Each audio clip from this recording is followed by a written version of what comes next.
The Galactic Council chamber stretched across 3 kilometers of crystalline architecture, its transparent walls offering a view of the spiral galaxy that had been home to peaceful civilizations for over 50,000 years. Ambassador Zethkri of the Vorthak Empire adjusted his breathing apparatus as he approached the central podium, his 6 tentacles trembling with an emotion his species rarely displayed: fear. Around the massive circular chamber, representatives from 47 different species watched in absolute silence. The ethereal Kethmori floated in their energy containment suits, their translucent forms pulsing with anxious bioluminescence. The crystalline Quathek stood motionless, their faceted bodies refracting the chamber's light into rainbow patterns that normally brought comfort, but today seemed ominous. Even the proud warrior caste of the Drakon sat with their weapon arms folded, their usual aggressive posture replaced by something that could only be described as dread. Zethkri activated the translation matrix, his words echoing through the chamber in dozens of languages simultaneously. Honored delegates, we have received confirmation of our worst fears. The quarantine zone around the Sol system has been breached. A collective shudder ran through the assembly. The SIL THYSS ambassador, her insectoid features clicking with nervous energy, raised a claw. How many ships escaped their containment? None escaped, Zethkri replied, his voice heavy with implications. They built new ones. From scratch. In deep space. Using nothing but asteroids and their own ingenuity. The silence that followed was deafening. For 3 centuries, the Galactic Council had maintained the most sophisticated quarantine in known history around the small yellow star and its 3rd planet. Energy barriers that could stop a fleet of dreadnoughts. Sensor networks that could detect a single molecule moving faster than light. Automated defense platforms armed with weapons that could crack moons. All of it had been designed to keep humanity contained. The neural probe records from the Hegemony expedition were clear, continued Zethkri, his tentacles manipulating holographic displays that showed grainy images of beings that looked deceptively fragile. These creatures, these humans, are unlike anything we have ever encountered. They do not possess superior technology. They are not psychically gifted. They have no natural advantages that should make them a threat to galactic civilization. He paused, allowing his words to sink in before delivering the truly terrifying part. And yet, in every combat scenario our simulations have run, in every conflict projection our greatest minds have calculated, the result is the same. They win, not through superior firepower or advanced tactics, but through something our computers cannot quantify, something they call spite. The ethereal delegate, Lumthara, pulsed a sickly yellow. Surely you exaggerate, Ambassador. Our own hegemony forces are among the finest in the galaxy. The Drakon warrior caste has never known defeat in open combat. How could a single primitive species pose such a threat? Zethkri activated another holographic display, this one showing technical readouts and combat footage. Because they do not fight like any civilized species. Watch. The hologram showed a recreation of humanity's first contact with galactic civilization 300 years ago. A hegemony science vessel had detected primitive radio transmissions from the Sol system and had approached for standard first contact protocols. What they found was a species that had barely achieved nuclear technology, still confined to their home planet, engaged in constant warfare with themselves. The science vessel's captain, following standard procedure, had transmitted a message of peaceful greeting and a demonstration of superior technology. The human response had been immediate and bewildering. They had asked for the technical specifications of the alien ship's weapons. When the captain had naturally refused, explaining that such technology was reserved for members of the Galactic Council, the humans had smiled. The footage showed their leader, a female with graying hair and eyes like ice, looking directly into the camera. Then, we'll figure it out ourselves, she had said. The hegemony captain had laughed. The idea that a pre-spaceflight species could reverse engineer technology millennia ahead of their own was absurd. He had ordered a standard intimidation display, firing a low-power particle beam that had cleanly vaporized a small, uninhabited island. The human leader had nodded thoughtfully. Interesting. We'll remember that. Within 6 months, human space-based observatories had tracked every hegemony ship in their system. Within a year, they had launched their first crewed spacecraft equipped with nuclear weapons toward the alien vessels. The weapons had been primitive, easily defeated by hegemony shields, but the attempt itself had been troubling. What had truly alarmed the contact team was humanity's reaction to their failure. They did not surrender. They did not negotiate. They did not even seem discouraged. Instead, they had started building bigger ships and better weapons with an efficiency that defied all mathematical models of technological advancement. The hegemony made a critical error, Zethkri continued, his tentacles weaving through data displays. They assumed that demonstrating superior force would convince humanity to accept a subordinate position in galactic civilization. They did not understand that humans interpret superior force not as a reason to submit, but as a challenge to overcome. The hologram shifted to show the escalation that followed. Humanity's attempts to reach the hegemony ships had grown increasingly sophisticated. When particle beam defenses proved effective, they had switched to kinetic weapons.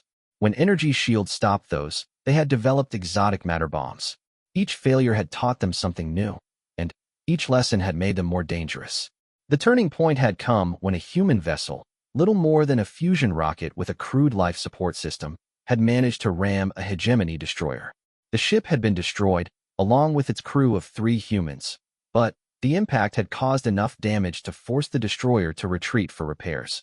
That suicide attack had changed everything. Not because it had been successful, but because of what the humans had transmitted as their ship accelerated towards certain death. Tell your friends we're coming for them next. The hegemony response was predictable, Zethkri said, his voice growing darker. They declared humanity a threat to galactic peace and ordered their extermination. A full battle fleet was dispatched to sterilize the Sol system. The delegates knew this part of the story, but hearing it again still sent chills through the chamber.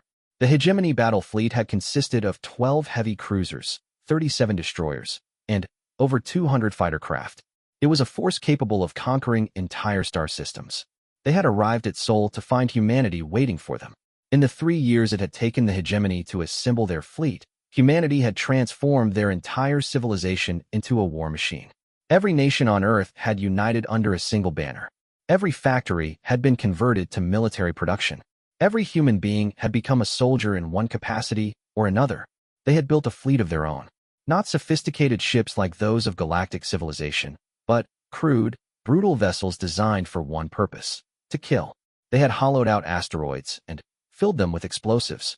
They had strapped fusion reactors to chunks of metal and pointed them at the enemy.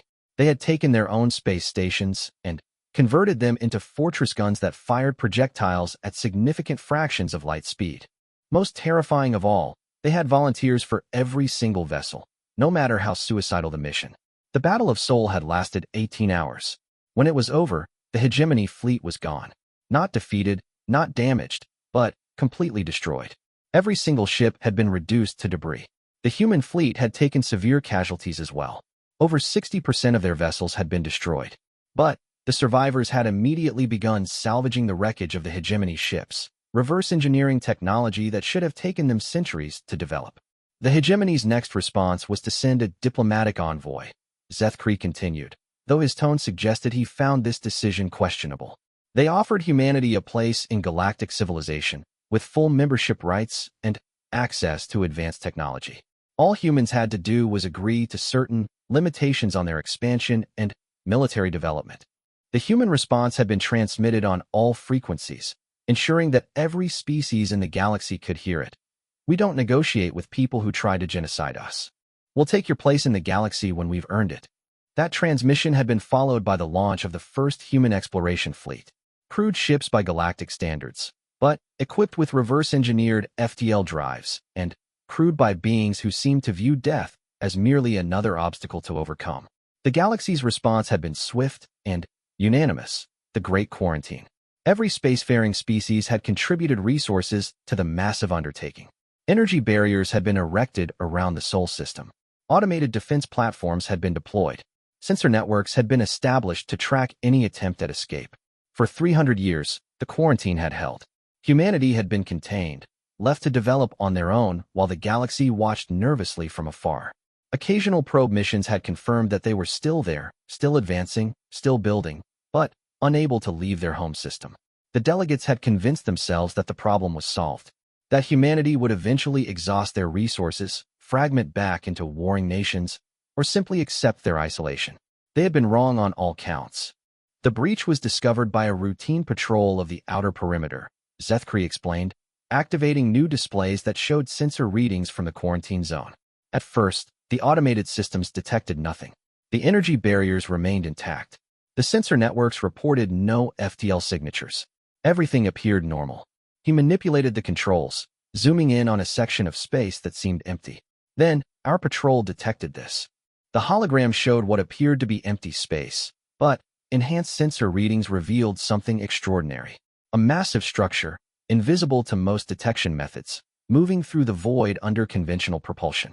They built it in the outer reaches of their system, using stealth technology reverse-engineered from our own probe missions, Zethkri said, his tentacles trembling with what might have been admiration or terror. A generation ship, not designed for speed, but for endurance. It has been traveling for 47 years, carrying 10,000 humans in suspended animation. The implications hit the chamber like a physical blow. The humans had not tried to break through the quarantine. They had simply gone around it, using conventional propulsion to travel for decades through interstellar space. It was an approach so crude, so time-consuming, that no galactic species had even considered the possibility. "Where is this ship now?" asked the Drakon war leader, his weapon arms clicking nervously. Zethkri's tentacles went completely still. "We don't know. It shut down all power systems except life support shortly after detection. Our best estimates place it somewhere in the Epsilon Eridani sector, but it could be anywhere within a volume of over 50 cubic light-years." The chamber erupted in panicked discussions. Representatives shouted in dozens of languages, their translation matrices struggling to keep up with the chaos. The humans were loose in the galaxy, and no one knew where they were or what they were planning. "Order." The voice belonged to Matriarch Velterra of the First Conclave, her crystalline form resonating with authority that could be felt rather than heard. "What are our options?" Zethkri had been preparing for this question. "We have 3 choices. First, we could attempt to locate and destroy the human ship before it reaches a habitable system. Second, we could increase patrols throughout the galaxy and hope to intercept them when they make their presence known. Third," he paused, his tentacles weaving nervous patterns. "Third, we could attempt to negotiate with them directly." The suggestion sent another wave of panic through the chamber. The idea of actually talking to the humans, of treating them as equals, was almost unthinkable. They were the monsters that had haunted galactic nightmares for 3 centuries. The beings who had turned their entire civilization into a weapon. The species that had looked at superior technology and firepower and had simply said, "We'll do better." "Negotiation is impossible," declared the SIL-THYSS ambassador, her mandibles clicking with agitation. "They have made their position clear. They seek to replace us, not join us." "Then, what do you suggest?" asked Zethkri. "Because our military analyses are quite clear on this point. If humanity establishes a foothold outside their home system, if they gain access to galactic resources and technology, they will become unstoppable within a century." The war leader of the Drakon rose to his full imposing height, his weapon arms extending in a display of aggression. "Then, we strike first. We locate their ship and destroy it before they can establish any colonies. We mobilize every fleet, every warrior, every weapon at our disposal." "And if we miss them?" asked the ethereal delegate. "If there are other ships we haven't detected? If this is merely the first wave of a larger exodus?" The questions hung in the air like toxic gas. The truth was that no one knew how many humans might have escaped the quarantine.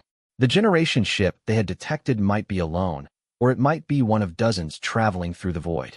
Zethkri activated another display, this one showing population projections and resource calculations. "According to our best estimates, if the humans establish even one successful colony, they will spread throughout the galaxy within 10 generations. Their reproduction rates, combined with their willingness to adapt to hostile environments, make them ideally suited for rapid expansion." "Perhaps," suggested the Quathek representative, his crystalline voice tinkling like wind chimes, "we should consider why they are so determined to expand. What drives them to risk everything for the chance to spread among the stars?"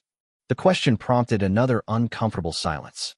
In truth, galactic civilization had never truly understood humanity's motivations. Most species expanded gradually, carefully, establishing trade routes and diplomatic relationships before venturing into new territories. Humans seem driven by something else entirely. "We have analyzed their cultural transmissions for centuries," Zethkri said slowly. "Their motivation appears to be genetic. They are compelled to explore, to expand, to push beyond any boundaries that contain them. They call it manifest destiny. and it appears to be hardwired into their neural structure. Then, containment is impossible, concluded the ethereal delegate, her form pulsing with resignation. They will never accept limits on their expansion. They will continue to probe, to test, to push against any barriers we establish. The matriarch's crystalline form resonated with deep harmonics that spoke of ancient wisdom and current fear. Then, we must decide. Do we attempt to coexist with them, or do we accept that this galaxy is not large enough for both humanity and galactic civilization? The question crystallized the choice facing every species in the chamber. For 3 centuries, they had maintained peace through mutual understanding and diplomatic cooperation. The idea of a species that could not be negotiated with, that would not accept limitations, that seemed to view conflict as a natural state of existence, challenged every foundation of galactic society. There is another factor to consider, Zethkri said quietly, his tentacles manipulating displays that showed economic and technological data. Our attempts to contain humanity have driven their advancement at an unprecedented rate. In 3 centuries of isolation, they have progressed from nuclear weapons to technologies that rival our most advanced systems. If current trends continue, he did not need to finish the sentence. The mathematical projections were clear. Given another century of uncontrolled development, humanity would possess technology superior to anything in galactic civilization. The debate that followed lasted for hours. Some delegates argued for immediate military action, proposing the mobilization of every fleet in the galaxy to hunt down the human ship. Others suggested diplomatic overtures, hoping that 3 centuries of isolation might have moderated humanity's aggressive tendencies. Still others proposed more extreme measures, the sterilization of the entire Sol system to prevent future escapes, or even the abandonment of this region of the galaxy entirely. But, as the debate wore on, one fact became increasingly clear: no one had a solution that guaranteed success. Every proposal carried enormous risks, and failure would likely mean the end of galactic civilization as they knew it. Finally, as the chamber's artificial day cycle dimmed toward evening, Matriarch Velterra called for order one final time. We will establish a joint task force to coordinate our response. All species will contribute ships and resources to a galaxy-wide search for the human vessel. If located, we will attempt peaceful contact first, followed by military action if necessary. The vote was unanimous, though many delegates seemed less than enthusiastic about their choice. As the session adjourned and representatives began filing out of the chamber, Zethkri remained at the central podium, staring at the displays that showed humanity's projected expansion routes. He could not shake the feeling that they were too late. That somewhere in the void between stars, 10,000 humans were already making plans that would reshape the galaxy forever. And, despite all their technology, all their wisdom, all their careful diplomatic protocols, galactic civilization was about to discover what humans had known for millennia. Sometimes, the only way to truly understand a species was to fight them. The stars themselves seemed dimmer as Zethkri finally left the chamber, and, for the first time in his long life, he wondered if they would still be shining when this crisis was over. The mining colony on Kepler 442b had been operating peacefully for over 2 centuries. The crystalline Quathek had established the settlement to harvest rare earth minerals from the planet's crust, building elegant spired cities that harmonized with the natural landscape. The colony housed nearly 50,000 beings from a dozen different species, all working together in the spirit of cooperation that had defined galactic civilization for millennia. Chief Administrator Kethmol was reviewing the daily production reports when the first anomaly appeared on the sensor grid. A faint energy signature, barely detectable, approaching the system from the galactic rim. The automatic systems classified it as space debris, probably fragments from an ancient asteroid collision. Kethmol paid it no attention. He had more pressing concerns, like the ongoing negotiations with the Vorthak Empire over shipping contracts, and the delicate ecosystem management required to maintain the colony's environmental balance. The Quathek had learned long ago that sustainable development required patience and careful planning. The energy signature grew stronger over the next 3 days, but still registered as natural phenomena. It was not until the colony's deep space observatory got a clear visual that anyone realized what they were actually seeing. It was a ship, but unlike any vessel in the galactic databases, the hull appeared to be constructed from processed asteroid metal, welded together in functional rather than elegant patterns. Massive radiator fins extended from the central core, glowing with waste heat that spoke of crude but powerful fusion reactors. The entire structure was over 2 kilometers long, more like a mobile space station than a traditional spacecraft. Most disturbing were the modifications that had clearly been made during the long journey. Additional modules had been attached to the hull using what appeared to be salvaged materials. Sensor arrays of unfamiliar design protruded from multiple sections. And, along the ship's length, what could only be weapon systems were visible, though their configuration was unlike anything in galactic military databases. Kethmol immediately contacted the Galactic Council's emergency communication network. Within hours, the priority alert was flashing on screens throughout civilized space. Unknown vessel approaching Kepler 442 system. Design consistent with human origin. All available fleets redirect to intercept. But the response fleets were scattered across the galaxy, searching for the very ship that had just revealed itself. The nearest military vessels were still days away. The human ship entered the Kepler 442 system without any attempt at stealth or deception. It broadcast on standard communication frequencies, but the message it sent chilled every being who heard it. This is the generation ship New Horizon, representing the United Colonies of Earth. We claim this system under the right of first settlement. Kethmol immediately opened a response channel. Unknown vessel. This system is already inhabited by citizens of the Galactic Council. Please state your intentions. The reply came swiftly. We know. We've been watching you for 3 months. The implications hit Kethmol like a physical blow. The humans had been observing the colony for months without being detected. They had studied the defenses, the population distribution, the industrial capabilities. They had planned their approach carefully. This colony has been established for over 200 years, Kethmol transmitted, trying to keep his crystalline voice steady. We have legal claim to this system under galactic law. The human response was immediate and chilling. We don't recognize galactic law. Your people tried to genocide us. Now we're here to return the favor. Within hours, the human ship had deployed smaller craft throughout the system. These were not exploration vessels or diplomatic shuttles, but purpose-built military units. They moved with precision and coordination that spoke of detailed planning and extensive simulation. The colony's defensive systems were advanced by galactic standards, but they had been designed to repel pirates or raiders, not a coordinated military assault. The humans systematically disabled the orbital platforms, using weapons that combined familiar energy principles with tactics that no galactic military academy taught. Instead of engaging the defenses directly, they had deployed clouds of reflective chaff that confused targeting systems. Instead of attacking heavily defended positions, they had identified critical infrastructure nodes and struck them with pinpoint precision. Instead of demanding surrender, they had simply begun taking control of strategic locations throughout the system. Kethmol found himself in an impossible position. His colony's defenses were failing against an enemy that fought like nothing in galactic experience. But surrender seemed equally hopeless, given the humans' apparent intentions. Then, something unexpected happened. The human fleet stopped its advance. Communication channels opened, but the voice that spoke was different from the one that had delivered the initial threats. Colonial Administrator Kethmol, this is Captain Sarah Chun of the New Horizon. I understand you're having a difficult day. The tone was almost conversational, lacking the aggressive edge of the earlier transmissions. Kethmol responded cautiously. If you intend to negotiate, I am authorized to represent this colony. Good, Chun replied. Because despite what my military commander might have implied, we're not actually here to commit genocide. We're here to establish a foothold in this galaxy, and we'd prefer to do it without unnecessary bloodshed.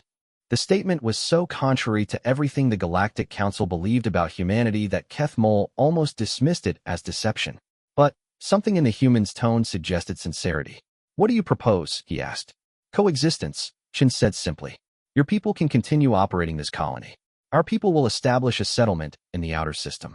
We'll share certain technologies and resources. In exchange, you help us understand galactic politics, and we help you understand why your people's fear of humanity might be somewhat exaggerated. The offer was so unexpected that Kethmol's translation matrix struggled to process it. Everything the Galactic Council knew about humanity suggested they were ruthless conquerors who sought to replace existing civilizations. But this human was proposing cooperation. Why should I trust you? Kethmol asked. Chun's response was immediate and surprising. Because we've been in your system for 3 months, and your people are still alive. If we wanted to destroy this colony, we could have done it on the first day. The truth of that statement was undeniable. The humans had demonstrated their military capabilities, but they had not actually harmed any civilian populations. Their attacks had been precisely targeted at defensive systems, not the colony itself.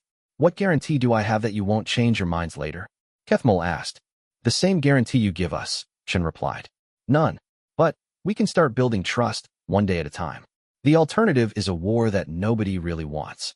The negotiation that followed was unlike anything in galactic diplomatic history. Instead of formal protocols and carefully worded treaties, the humans seemed to prefer direct, practical discussions. They laid out their immediate needs: space for a settlement, access to certain raw materials, and, most importantly, information about galactic civilization. In exchange, they offered things that made Kethmol's crystalline structure resonate with excitement. Advanced fusion technology that could triple the colony's power output. Medical techniques that could extend lifespans for several species. Manufacturing processes that could produce materials with previously impossible properties. But what really caught Kethmol's attention was the humans' approach to problem solving. When he mentioned the colony's ongoing struggles with atmospheric processors in the northern continent, they immediately began proposing solutions. Not theoretical academic discussions, but practical engineering approaches that could be implemented immediately. Your atmospheric processors are failing because you're trying to work with the existing ecosystem instead of modifying it, explained Dr. James Wright, the ship's chief engineer. We've dealt with similar problems on Mars. You need to introduce specific bacteria that can survive in your current atmosphere while producing the gases you need. The suggestion violated every principle of Quathec environmental philosophy, but the mathematics were sound. The humans had developed techniques for terraforming that were both more aggressive and more effective than anything in galactic databases. As the negotiations continued, Kethmol began to understand something that the Galactic Council had missed. Humanity's aggression was not mindless violence or territorial expansion. It was pragmatic problem-solving applied to survival challenges. When the humans had been threatened with genocide, they had responded with overwhelming force because that was the most effective solution to their survival problem. When they had been quarantined, they had found a way around the barriers because accepting containment meant accepting defeat. Now that they needed a foothold in galactic space, they were willing to negotiate because cooperation served their goals better than conquest. The realization was both comforting and terrifying. It meant that humans could be reasoned with, but only on their own terms. They would cooperate when cooperation served their purposes, but they would never accept a subordinate position or limitations imposed by others. 3 days into the negotiations, the first Galactic Council fleet arrived in the system. 12 heavy cruisers under the command of Admiral Thekvar of the Drakon military caste, who immediately demanded the humans' surrender. The human response was swift and uncompromising. Captain Chun transmitted on all frequencies. Admiral, we are currently engaged in peaceful negotiations with the legitimate government of this colony. Any attempt to interfere with these negotiations will be considered an act of war. Admiral Thekvar's response was predictably aggressive.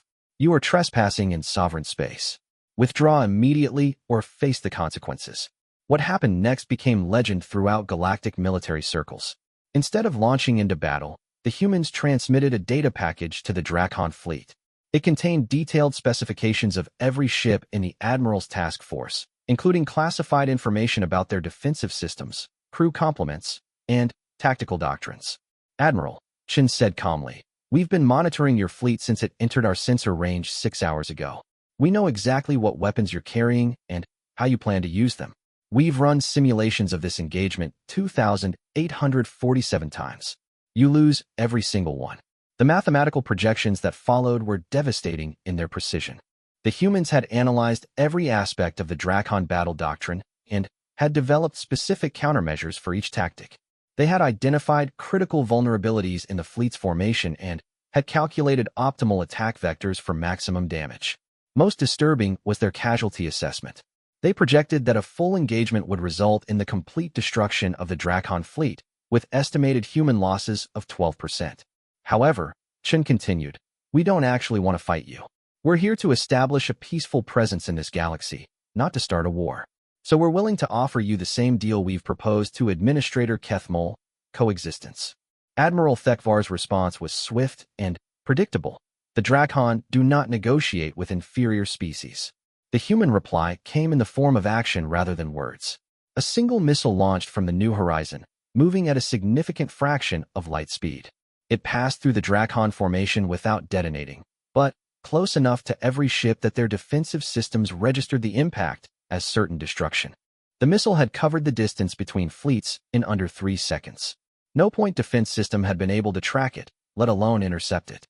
The message was clear. The humans could have destroyed the entire fleet in that single moment, but had chosen not to. "Admiral," Chen transmitted, her voice still calm.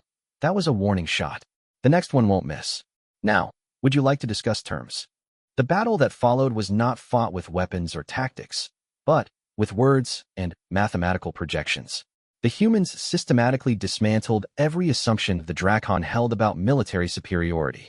They demonstrated technological capabilities that seemed impossible, tactical doctrines that violated every principle of civilized warfare, and, most disturbing of all, a willingness to accept casualties that no galactic species could match. "Your warriors are brave," Chen acknowledged during the negotiations. "But bravery is not enough against superior firepower and the willingness to use it. We've spent 3 centuries preparing for this moment. We know exactly what we're capable of, and we know exactly what you can do in response. The mathematics are not in your favor." Admiral Thekvar struggled with concepts that challenged every aspect of his military training. The humans fought with a combination of advanced technology and primitive brutality that seemed contradictory. They could calculate battle outcomes with mathematical precision while simultaneously demonstrating a willingness to accept losses that would cripple any civilized military force. But, gradually, as the discussions continued, he began to understand what he was really facing. The humans had not just built better weapons or ships. They had transformed their entire approach to conflict into something that galactic civilization was not equipped to handle. "You fight like you have nothing to lose," he finally said. Chen's response was immediate and chilling. "Because we don't. We've already lost our home galaxy. We've already been marked for extinction. Everything we do from this point forward is borrowed time. That makes us very dangerous, Admiral. But it also makes us very motivated to find peaceful solutions when they're available." The trilateral negotiation that followed established the foundation for what would become known as the Kepler Accords. The Quathek colony would continue its operations under existing galactic law. The humans would establish a settlement in the outer system, with rights to specific resources and territory. The Galactic Council would recognize human presence in the galaxy, while maintaining the right to monitor their expansion. Most importantly, all 3 parties agreed to share certain technologies and information, establishing the first formal framework for human integration into galactic civilization. But, as the negotiations concluded and the various fleets began to disperse, everyone involved understood that this was not really an end, but a beginning. The humans had demonstrated their capabilities and their willingness to use force when necessary, but they had also shown that they preferred cooperation when it served their goals. The real question was whether galactic civilization could adapt to the presence of a species that played by entirely different rules. The Kepler Accords were not a treaty between equals, but an acknowledgement of a new reality. Humanity was no longer contained, and the galaxy would have to learn to coexist with them. As the New Horizon began construction of its settlement in the outer system, Administrator Kethmol received a final transmission from Captain Chun. "Administrator, thank you for choosing cooperation over conflict. I think this is the beginning of a very interesting partnership." Watching the human construction teams work with efficiency that defied galactic engineering principles, Kethmol could only agree. The galaxy was about to become a much more interesting place. But, in the depths of space, other human ships were already moving toward other star systems. The New Horizon had been just the beginning. And, as news of the Kepler Accords spread throughout galactic civilization, a question began to emerge that would define the next era of galactic history. If one human ship could force an entire star system to accept their presence, what would happen when the rest of humanity arrived? 5 years after the Kepler Accords, the galaxy had learned to live with an uncomfortable truth. Humanity could not be stopped, only managed. What had begun as a single-generation ship had become a wave of human expansion that swept across the galactic rim like a slow-moving storm. Ambassador Zethkri stood before the emergency session of the Galactic Council, his tentacles weaving through holographic displays that showed the current state of human expansion.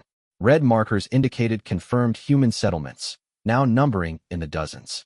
Yellow markers showed systems under negotiation, where human ships had arrived, and were seeking to establish footholds. Green markers indicated successful integration, where human and alien communities had learned to coexist. But it was the vast spaces of unmarked territory that truly worried the Council. Long-range sensors had detected the energy signatures of human ships throughout the outer spiral arms, moving with purpose toward objectives that remained unclear. Honored delegates, Zethkri began, his voice carrying the weight of 5 years of frustration and growing concern.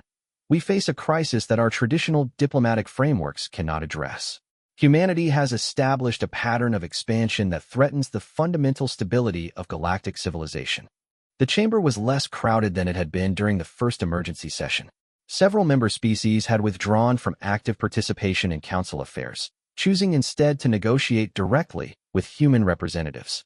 Others had relocated their core populations to regions of the galaxy where human presence seemed less likely. The remaining delegates represented the species that still believed galactic civilization could find a way to control or at least influence human expansion. They had been wrong for 5 years running, but hope dies hard in civilized societies. The pattern is clear, Zethkri continued, activating displays that showed shipping routes, trade agreements, and territorial claims. Humanity is not simply seeking new worlds to colonize. They are systematically positioning themselves to control key resources and strategic locations throughout the galaxy. The evidence was undeniable. Human settlements had been established at crucial hyperspace junction points. Their trade agreements had secured access to rare elements essential for advanced technology. Their territorial claims had been positioned to control access to entire star clusters. Most disturbing was the speed of their technological advancement. Each new human settlement seemed to possess capabilities that exceeded those of the previous one. They were not just learning from galactic civilization, but improving upon it with innovations that challenged fundamental assumptions about physics and engineering. Matriarch Velterra of the First Conclave resonated with deep harmonics that spoke of ancient fears. What are their ultimate objectives? Surely they must have some limitation, some boundary they will not cross. Zethkri had been dreading this question because he knew the answer would not provide comfort. Our analysts have studied human expansion patterns, resource consumption, and population growth. Their mathematical models suggest unlimited expansion as the primary objective. They appear to be preparing for colonization of the entire galaxy. The silence that followed was filled with the kind of dread that comes from confronting an inevitable and unstoppable force. The idea of a single species claiming the entire galaxy was so alien to galactic thinking that many delegates simply could not process it. That is impossible, declared Admiral Thekvar, who had become something of an expert on human military capabilities since his encounter at Kepler 442. Even with their reproduction rates and expansion capabilities, such a project would require tens of thousands of years. Not if they continue their current rate of technological advancement, Zethkri replied grimly. Our projections suggest that within a century, humanity will possess the capability to terraform entire worlds in decades rather than centuries. Within 2 centuries, they may develop self-replicating construction systems that can build settlements faster than any biological species can populate them. The implications hit the chamber like a physical blow. If humanity could automate their expansion, if they could build faster than biology limited them, then the entire galaxy could indeed fall under human control within a time frame that galactic civilization could not ignore. Surely some of them can be reasoned with, suggested the ethereal delegate Lumthera, her translucent form pulsing with desperate hope. The humans at Kepler 442 have proven to be reasonable partners. Captain Chun has honored every aspect of the Accords. Zethkri activated another set of displays, these showing psychological profiles and cultural analyses that had been compiled from 5 years of interaction with various human groups. The humans are not a monolithic species. Different groups have different objectives and methodologies. Captain Chen's people represent what they call the diplomatic faction. But there are others. The displays showed data from encounters with other human ships and settlements. Some groups had indeed proven to be reasonable partners, willing to negotiate and compromise. Others had been more aggressive, claiming entire systems and refusing to acknowledge prior inhabitants. Still others had simply ignored galactic civilization entirely, establishing settlements in remote regions and developing in isolation. The most concerning development is the emergence of what they call the military doctrine, Zethkri continued. Several human settlements have been established specifically as military bases, designed to project force throughout their local regions. The holographic displays showed orbital fortresses that dwarfed anything in galactic military architecture, shipyards that could produce fleets of vessels using automated systems, training facilities that process thousands of human military personnel using techniques that seem to violate several galactic conventions on warfare. They're not just expanding, realized Admiral Thekvar, his weapon arms clicking with nervous energy. They're preparing for war. A war against the entire galaxy. Not necessarily, Zethkri replied, though his tone suggested he found this interpretation disturbingly plausible. Human strategic thinking operates on timescales that exceed our normal planning horizons. These military installations might be intended to defend against threats that they anticipate encountering decades or centuries in the future. The distinction was not particularly comforting. Whether the humans were preparing to attack galactic civilization or to defend against some other threat, the result was the same. They were becoming more powerful with each passing year. "What about the Sol system?" asked the Quathek representative, his crystalline form refracting nervous patterns of light. "Has the quarantine prevented any additional ships from escaping?" Zethkri's tentacles went completely still, a sign that he was about to deliver particularly bad news. "The quarantine was breached again 6 months ago. We detected 3 more generation ships departing the Sol system, using routes that bypassed our sensor networks entirely." The revelation sent shockwaves through the chamber. The idea that humanity could continue launching colony ships while their existing settlements were already reshaping galactic civilization was almost too much to process. "How many humans are we dealing with?" asked Lumthara, her form pulsing with barely controlled panic. "Conservative estimates place the current human population outside the Sol system at approximately 2 million individuals," Zethkri replied. "However, their reproduction rates in favorable conditions suggest that this number could reach 50 million within 2 generations. 50 million humans, spread across dozens of star systems, equipped with technology that improved constantly, and apparently committed to unlimited expansion. The mathematics were horrifying for any species that valued stability and controlled growth. "We have one option remaining," Admiral Thekvar said finally, his voice heavy with reluctance. "Military action. A coordinated strike against every known human settlement, carried out simultaneously across the galaxy." The suggestion prompted immediate debate. Some delegates supported the idea, arguing that humanity posed an existential threat to galactic civilization that could only be addressed through force. Others opposed it, pointing out that attacks on civilian settlements violated every principle that galactic civilization claimed to uphold. But the most telling opposition came from an unexpected source. "It wouldn't work," said a new voice from the chamber entrance. Every delegate turned to see a figure that had not been invited to the session. Captain Sarah Chun of the human settlement at Kepler 442. She walked into the chamber with the confidence of someone who belonged there, despite the obvious security breach her presence represented. "Captain Chun," Zethkri said, his tentacles weaving patterns of confusion and concern. "How did you gain access to this facility?" I asked politely. Chun replied with a smile that somehow managed to be both friendly and threatening. "Your security systems are very sophisticated, but they're designed to keep out people who follow rules. Humans are not particularly good at following rules we didn't help write." The implications of her statement were staggering. If humans could penetrate the most secure facility in galactic civilization simply by ignoring the assumptions that security was based on, then no location was truly safe from them. "You said military action wouldn't work," Admiral Thekvar said, his weapon arms extending in a display of barely controlled aggression. "Explain." Chun activated a personal holographic projector, displaying information that made several delegates recoil in shock. It was a detailed analysis of galactic military capabilities, including classified information that should have been impossible for humans to obtain. "You're thinking about this wrong," Chun explained, manipulating the display to show attack scenarios and defensive positions. "You're planning to attack our settlements, but that's not where our strength lies. Our strength is in our ships, our mobile platforms, our ability to operate in deep space for extended periods." The display showed human fleet positions throughout the galaxy, many of which had been unknown to galactic intelligence services. Mobile shipyards that could be relocated on short notice. Supply depots hidden in asteroid fields and gas giant atmospheres. Communication networks that operated independently of galactic infrastructure. "If you attack our settlements, You'll destroy some of our infrastructure and kill some of our people, Chun continued matter-of-factly. But you won't destroy our capability to respond.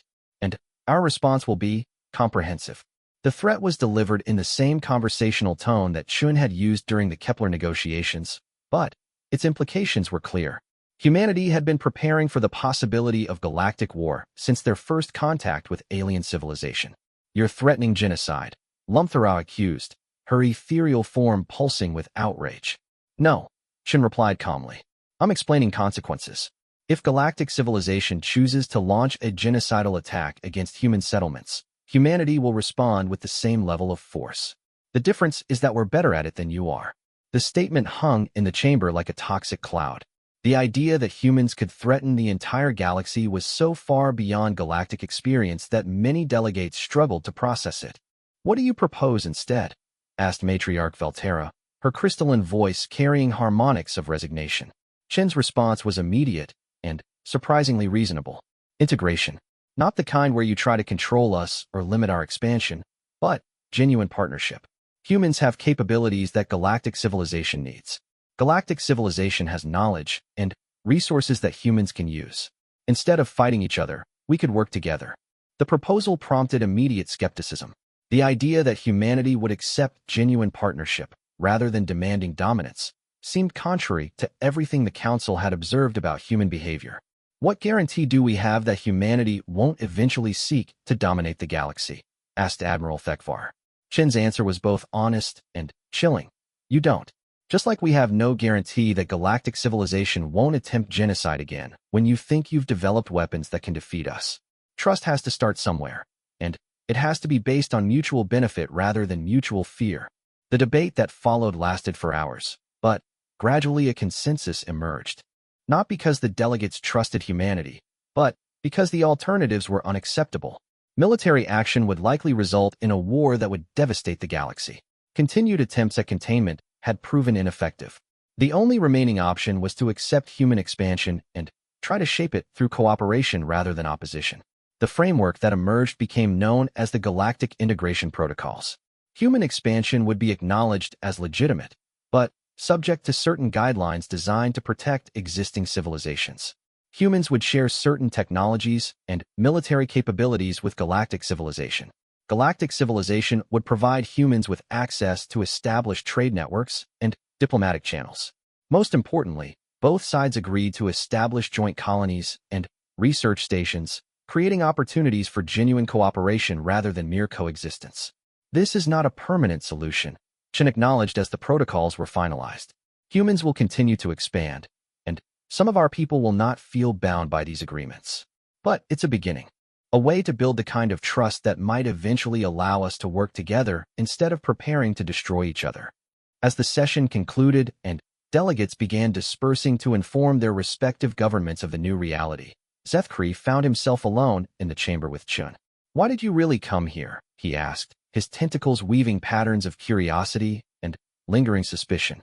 Chen's answer was characteristically direct, because in another generation, it might be too late for diplomacy. Humanity is changing, adapting to life among the stars. Some of those changes are making us more civilized, but others are making us more dangerous. I wanted to establish this framework while there are still humans who prefer cooperation to conquest. The admission was both hopeful and terrifying. It suggested that humanity's current willingness to negotiate might not last indefinitely, that the galaxy might be dealing with the most reasonable generation of humans they would encounter. Will this work? Zethkri asked. Chen's smile was enigmatic. Ask me in 100 years.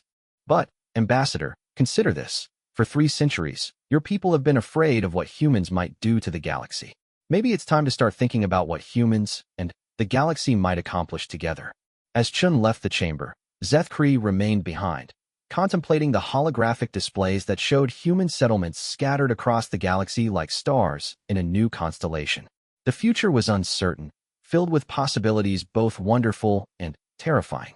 But, for the first time since humans had escaped their quarantine, he felt something that might have been hope, not for control or containment, but for the possibility that 2 very different approaches to existence might find a way to coexist among the stars. The galaxy would never be the same. But, perhaps, with wisdom and luck and a great deal of careful negotiation, it might become something better than it had been before. The stars themselves seemed to pulse with new possibilities as the age of human expansion began in earnest. Humanity had arrived without mercy, but they had also arrived with something the galaxy desperately needed: the courage to reach for the impossible and the determination to never accept defeat. Whether that would be a blessing or a curse remained to be seen. But the choice was no longer whether to accept humanity's presence in the galaxy. The choice was whether to fear them or to learn from them. And, in the end, that choice would determine the fate of every species among the stars.